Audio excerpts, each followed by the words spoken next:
Assalamualaikum warahmatullahi wabarakatuh. Perkenalkan, nama saya Indra Rijanta Maulana. Di sini saya akan mempresentasikan tugas presentasi saya, yaitu studi kasus konversi area hutan menjadi perkebunan, konversi area hutan menjadi perkebunan di Kabupaten Lampung, Indonesia. Baiklah, tanpa berlama-lama, di sini saya akan menjabarkan terlebih dahulu tentang latar belakangnya. Baiklah, latar belakang dari studi kasus ini adalah Kabupaten Lampung, provinsi di Indonesia, memiliki area hutan yang luas dan potensi besar untuk perkembangan perkebunan. Namun, konversi area hutan menjadi perkebunan telah menjadi isu yang kontroversial dan kompleks di wilayah ini. Pemerintah Indonesia telah mengeluarkan beberapa peraturan untuk mengatur perubahan status tanah perkebunan dari hutan produksi terbatas menjadi HGU. Misalnya pada Peraturan Menteri Kehutanan Nomor 33 Menhut 11 2010 tentang tata cara pelepasan kawasan hutan yang dapat dikonversi. Kita lanjut ke bab 2, yaitu pembahasan. Mengapa hal ini terjadi? Terdapat beberapa faktor mengapa hal ini terjadi. Yang pertama adalah pembangunan ekonomi. Kebutuhan akan sumber daya alam dan pertumbuhan ekonomi yang terus membutuhkan lahan pertanian dan perkebunan. Yang kedua ada kebutuhan masyarakat. Perkembangan jumlah penduduk sehingga meningkatnya kebutuhan masyarakat untuk lahan pertanian dan perkebunan. Yang ketiga ada aktivitas masyarakat. Masyarakat yang transmigrasi dan perkembangan wilayah mempengaruhi juga kebutuhan perkebunan yang dibutuhkan untuk masyarakat. Lalu dampak positif dan negatif. Terdapat beberapa dampak positif dari perubahan area hutan menjadi lahan perkebunan. Yang pertama adalah peningkatan pendapatan, karena areal perkebunannya semakin meningkat, jadi pendapatan masyarakat juga semakin meningkat. Yang kedua, perkembangan ekonomi, karena perkembangan ekonominya meningkat atau pendapatannya meningkat, sehingga perkembangan ekonomi masyarakat juga semakin meningkat. Yang ketiga, pengurangan kemiskinan. Seperti tadi, karena ekonomi semakin meningkat, kemiskinan juga akan semakin berkurang. Dan meningkatnya kualitas hidup, sehingga perkebunan dapat meningkatkan kualitas hidup masyarakat setempat melalui peningkatan taraf hidup dan kesempatan kerja. Tidak hanya dampak positif yang didapat, tetapi juga ada beberapa dampak negatif yang ditimbulkan. Yang pertama adanya hancurnya lingkungan konvensional areal hutan, sehingga berdampak pada perubahan iklim. Yang kedua, meningkatnya emisi karbon. Karena kurangnya tutupan lahan, sehingga meningkatnya emisi karbon. Yang ketiga ada keterbatasan sumber daya alam. Karena tutupan hutan semakin berkurang, jadi sumber daya alamnya juga semakin terbatas.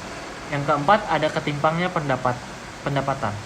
Pengurangan lingkungan dapat meningkatkan ketimpangan pendapatan antara masyarakat yang memiliki sumber daya alam dan mereka yang tidak. Lalu yang terakhir ada hancurnya habitat. Sehingga menghancurkan areal hutan dapat juga mengurangi keanekaragaman hayati. Selanjutnya ada bencana alam. Akibat bencana alam seperti kebakaran yang dapat mempengaruhi perubahan lahan dari hutan menjadi pertanian. Ada juga kebijakan pemerintah yang mengarahkan pengelolaan hutan yang lestari menjadi tidak konsisten dan dalam kebijakannya. Lalu ada juga kebutuhan pembangunan dan perkembangan yang mempengaruhi perubahan lahan menjadi pertanian. Yang terakhir, pembangunan lahan yang berfungsi lindung. Penggunaan lahan yang berfungsi lindung atau non-produktif terus berubah menjadi lahan terbangun atau produktif dengan daerah di mana lahan yang berubah ini adalah lahan hutan menjadi perkebunan. Selanjutnya ada peranan masyarakat. Masyarakat juga memiliki peran dalam perubahan area hutan ini menjadi perkebunan. Yang pertama adalah pengawasan. Masyarakat dapat berperan sebagai pengawas terhadap konversi lahan hutan menjadi perkebunan, memastikan bahwa proses tersebut dilakukan secara lestari. Yang kedua ada partisipasi. Masyarakat dapat aktif dalam proses pengambilan keputusan. Yang ketiga ada pengawasan korupsi, sehingga masyarakat juga bisa melihat dan melibatkan mereka untuk tidak terjadi tindakan ilegal yang merugikan masyarakat. Yang keempat ada pengembangan alternatif.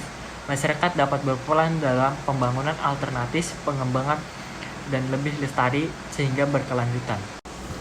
Tidak hanya masyarakat yang memiliki peran, tetapi pemerintah juga ikut andil dalam pengubahan areal hutan menjadi lahan perkebunan. Yang pertama ada pengawasan. Pemerintah menjadi pengawas agar pengubahan lahan ini menjadi tetap lestari dan tidak merusak lingkungan. Yang kedua ada penanganan konflik. Pemerintah akan menjadi titik tengah dari konflik yang akan terjadi.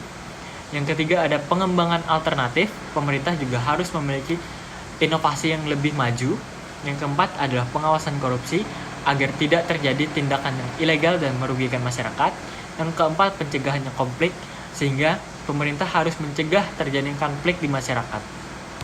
Selanjutnya kita lihat nih, apakah peraturan yang ada sesuai dengan apa yang terjadi di lapangan, yaitu peraturan yang mengatur tata lepasnya kawasan hutan menjadi konversi, peraturan yang mengatur tata batas kawasan hutan, undang-undang yang mengatur pelindungan lingkungan hidup dan pengelolaan sumber daya alam, mengatur pengelolaan sumber daya alam dan lingkungan hidup di Kabupaten Lampung. Nah, teman-teman juga bisa lihat nih beberapa aturannya yang terdapat di PPT saya.